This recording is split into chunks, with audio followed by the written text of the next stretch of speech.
Hi guys, so today we're going to go over how to sew a buttonhole. So it's really not as difficult as it seems. It's not as scary as it seems. It's actually really easy. So most of the machines today have a buttonhole stitch that is just one step, super easy. You select it and you sew. Some machines, if you're using an older machine, they do have a 3-step buttonhole, but my machine has a 1-step, so that's what we're going to be going with today. I do recommend that you check your machine's manual before you do anything, but this is how it works with my machine. So this stitch right here, this is our buttonhole stitch, and this symbol is pretty universal. Mine is solid. Some of them, they have zigzaggies like this for each of this sides, but mine is solid. So I already have it selected right there. You can see I've got the buttonhole stitch selected. And then next, we just need our buttonhole foot. Now, this is a buttonhole foot. Super crazy looking, right? Doesn't look like a standard sewing machine foot, but what we got here, we've got this little area up here where we put our buttons. So the button that we're going to be sewing onto our garment, you pop into here. And this adjusts, it makes different sizes, so a large variety of button sizes can fit in there. That helps our machine know how big of a buttonhole we need. So and then we have this little bar right here. This is where the buttonhole foot attaches to the, oh gosh, the word just fell out of my head, the shaft or shank, man, now I'm forgetting. So, popped off the universal foot, and now I'm just putting on my buttonhole foot, bam, just like that. And our next step that we need to do is there's a lever that comes down.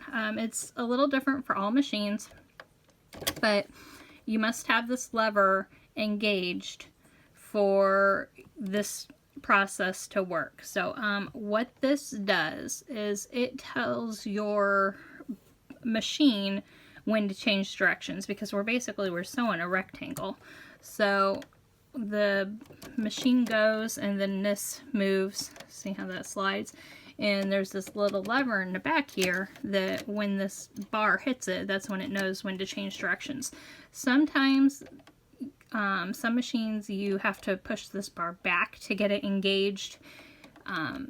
It's a little bit different for each machine. Definitely check your manual for that. My machine and most machines that I've worked with in class, you just pull it down, pull it into place.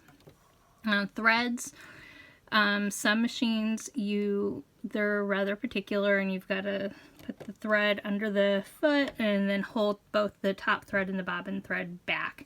My machine doesn't care, so I'm not going to fight that. Some machines you hold it to the front too. Like, it's a little different for each machine. My machine's not picky. So before you sew a buttonhole on your garment, you want to always do a test on the same material and the same interfacing. If you have interfacing in your garment, you want to do the same number of layers of fabrics, use scraps from the project and interfacing, so that you know you don't have to change your tension or anything like that. Most of the time, most fabrics, you don't have to mess with your tension. The only time that would be an issue really would be if you were sewing a buttonhole on some super lightweight fabric. So but I'm just using cotton lycra in my project, so that's not going to be the case for me. So marking your buttonhole. So for this project, my chalk pencil, my tailor's chalk are not showing up on my fabric, so I'm just using a safety pin or a straight pin to mark. So I mark where the bottom of the buttonhole is, because that's where my machine starts, is with the bottom.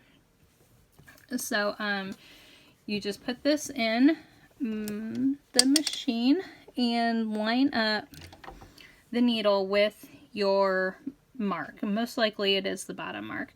So my buttonhole placket on my garment is 1 inch wide, and my foot is almost an inch wide. So it makes it really easy to make sure everything is centered and straight, to have the foot just centered on the placket. So once you have it lined up with the mark, I'm removing my pin, and then I'm just pushing the pedal, and then the machine does all of the work from there. And so that is it. You see how simple that is. And it's going to change direction, just like that.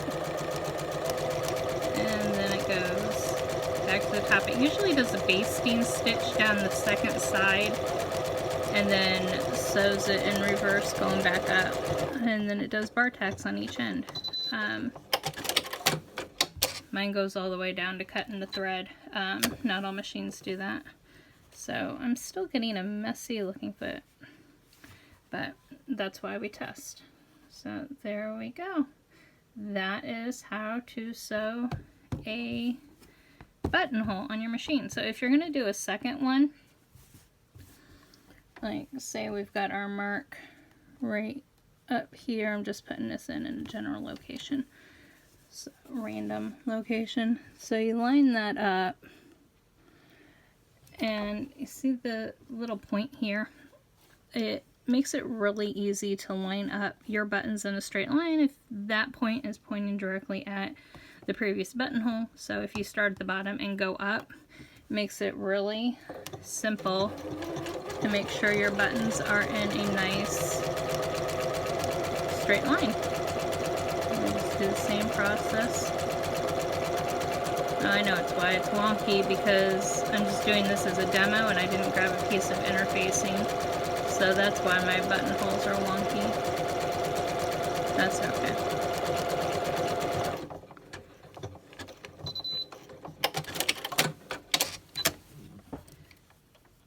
There you go. 2 buttonholes in a row. So, and then you just trim your threads. Some people like to use some fray block on them. I just go crazy and just cut them off. My machine ties a knot in the threads, so you can kind of see it at the end of the process. Some machines don't do that, and if your machine does not do that, you'll want to feed the top thread back through to the back side and tie a knot. So opening these up. So there's a couple ways to do it. There's actually a buttonhole chisel that you can get that will do it, or you can take some little scissors and cut it.